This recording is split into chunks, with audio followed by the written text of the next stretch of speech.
वो लड़का एक दूसरे ग्रह पर फंस गया था। अचानक उसके स्पेस सूट का रंग बदलने लगा, जिसका मतलब था कि उसके शरीर में ऑक्सीजन कम हो रही थी। जांच करने पर उसे पता चला कि उसे किसी कीड़े ने काटा है और उसी की वजह से ऑक्सीजन की कमी हो रही थी।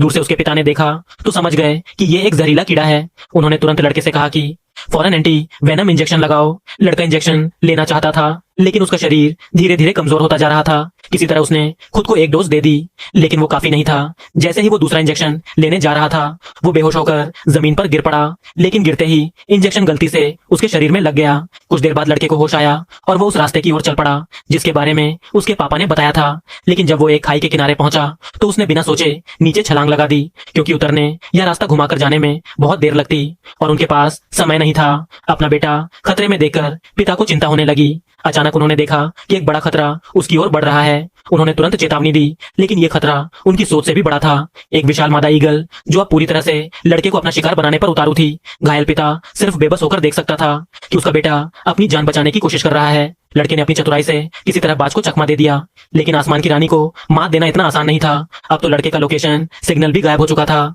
कुछ समय बाद जब उसकी आंखें खुली तो उसने खुद को उस बाज के रास्ते घोंसले में पाया जहां उसके बच्चे उसे प्यार से चूम रहे थे।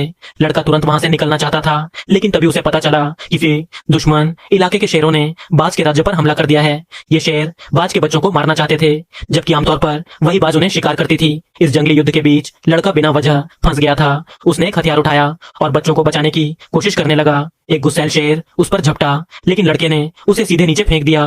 फिर दूसरा शेर और पास आया।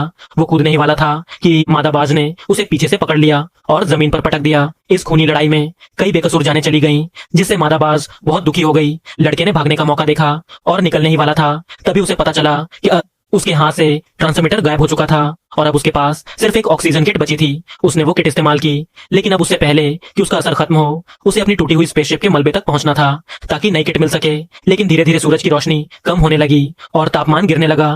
तेज ठंड की वजह से उसके स्पेस सूट का रंग फिर से बदलने लगा। ठंड में उसके कदम डगमगाने लगे और वो जल्द ही गिरकर बेहोश हो गया। उसी वक्त कोई उसका शरीर घसीटते हुए ले गया। जब रात खत्म हुई और लड़के की आंखें खुली तो वो बाहर निकला तो देखा वो वही मादाबाज थी जो कभी उसे शिकार बनाना चाहती थी, लेकिन आज उसने खुद की जान देकर उसे नई जिंदगी दी थी।